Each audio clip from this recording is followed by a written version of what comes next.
एक बार गौतम बुद्ध अपने शिष्यों के साथ गुजर रहे थे। बहुत देर वन में चलने के बाद बुद्ध और उनके सभी शिष्य एक विशाल पेड़ के नीचे बैठ जाते हैं। उस पेड़ के नीचे एक अलग सी शांति थी। सभी लोग उस शांति को अनुभव कर रहे थे। कोई भी एक शब्द नहीं बोलता। कुछ देर बीतने के बाद गौतम बुद्ध का एक शिष्य उठता है और बुद्ध से पूछता है, बुद्ध, मैं आपसे एक प्रश्न पूछना चाहता हूँ। बुद्ध कहते हैं, पूछो, क्या प्रश्न है तुम्हारा? शिष्य बुद्ध से पूछता है, मैंने कभी भी आपको दुखी नहीं देखा। आपके चेहरे पर हर समय एक अलग सी मुस्कुराहट रहती है जो हमें भीतर तक आनंद से भर देती है। आपके चेहरे पर अलग सी चमक है जो हमें दुख से कोसों दूर कर देती है। पर मैं ये जानना चाहता हूँ कि मेरे भिक्षु बनने से पहले मेरे जीवन में बहुत सारा दुख था जिसके कारण मैं भिक्षु बन गया, पर मैं अभी तक नहीं जान पाया हूँ कि दुख है क्या।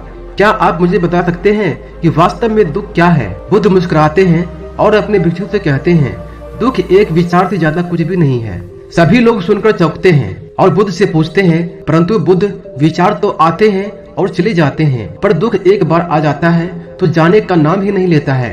बुद्ध कहते हैं, मैं तुम्हें एक छोटी सी घटना बताता हूँ। एक नगर में एक धनी सेठ रहता था।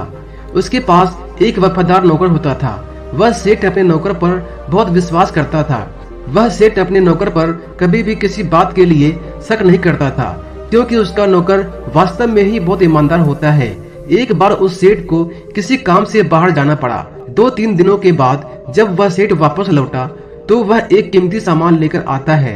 वह उस कीमती सामान को अपने घर में बड़ा सजा कर रख देता है और अपने नौकर से कहता है, तुम्हें खास तौर पर इस चीज का ध्यान रखना है।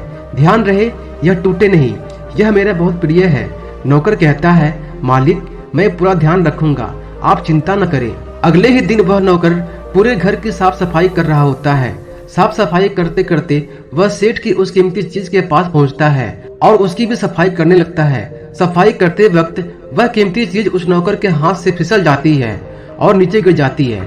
सेठ को यह बात पता चलती है और वह नौकर के पास आता है और नौकर को खूब डांटता धमकाता है, पर न तो वह उस नौकर को नौकरी से निकाल सकता है और न ही उसे पीटता है, क्योंकि वह उसका बहुत ही वफादार और पुराना नौकर था। इसलिए वह डांट धमका कर उसे छोड़ देता है। सेठ अपने उस कीमती चीज के बारे में सोचकर बहुत दुखी हो जाता है। रात होती है और सेठ अपने कमरे में लेट जाता है। सेठ को नींद नहीं आ रही होती है। वह बहुत बेचैन होता है। बेचैनी के कारण सेठ अपने कमरे से बाहर निकलता है और देखता है कि उसका नौकर निश्चितता के साथ खराटे ले रहा होता है। यह देखकर सेठ और गुस्सा हो जाता है। सेठ सोचता है, इसने मेरी इतनी कीमती चीज तोड़ दी और इससे बिल्कुल भी चिंता नहीं है। मुझे यहाँ नींद भी नहीं आ रही है और यह आराम से सो रहा है। सेठ अपने कमरे में चला जाता है। अगले दिन सुबह सेठ सोचता है, मैं इस समस्या से कैसे निकलूं। फिर सेठ को एक तरकीब समझ आती है। वह अपने नौकर के पास जाता है और नौकर से कहता है, मुझे बहुत दुख हो रहा है कि यह बताते हुए कि वह जो कीमती चीज कल तुमने तोड़ी थी वह मैं तुम्हारे लिए लाया था। मैं चाहता था कि मैं उसे तुम्हें उपहार में दूं, परंतु अब क्या कर सकते हैं, वह तो अब टूट गई है। सेठ की यह बात सुनकर नौकर को धक्का लगा। नौकर सोचता है, अरे यह तो बहुत बड़ी गलती हो गई। वे इतनी कीमती और महंगी चीज मेरे लिए थे और वे मुझसे टूट गई। फिर क्या? उस नौकर के मन में बेचैनी पैदा हो जाती है, दुख पैदा हो जाती है। रात होती है और सेठ आराम से सोता है और वहाँ नौकर बेचैन रहता है। उसे नींद नहीं आती है। क्यों नींद नहीं आती है? क्योंकि अब उस नौकर ने उस सेठ की उस कीमती चीज को अपने से जोड़ लिया, इसलिए वह दुखी हो रहा था। पहले उस नौकर के मन में यह विचार नहीं था कि वह कीमती चीज मेरी है, पर अब उसके मन में यह विचार है कि अगर वह कीमती चीज न टूटी होती तो वो मेरी होती। बुद्ध कहते हैं, दुख केवल एक विचार है और यह विचार कैसे उत्पन्न होता है?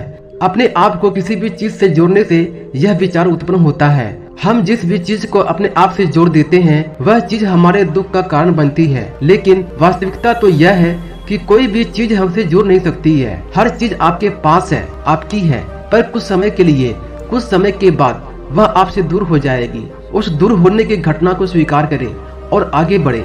दोस्तों, आज की यह बहुत कहानी आपको कैसी लगी हमें कमेंट करके बताएं। मिलते हैं अगली वीडियो में, तब तक के लिए नमस्कार।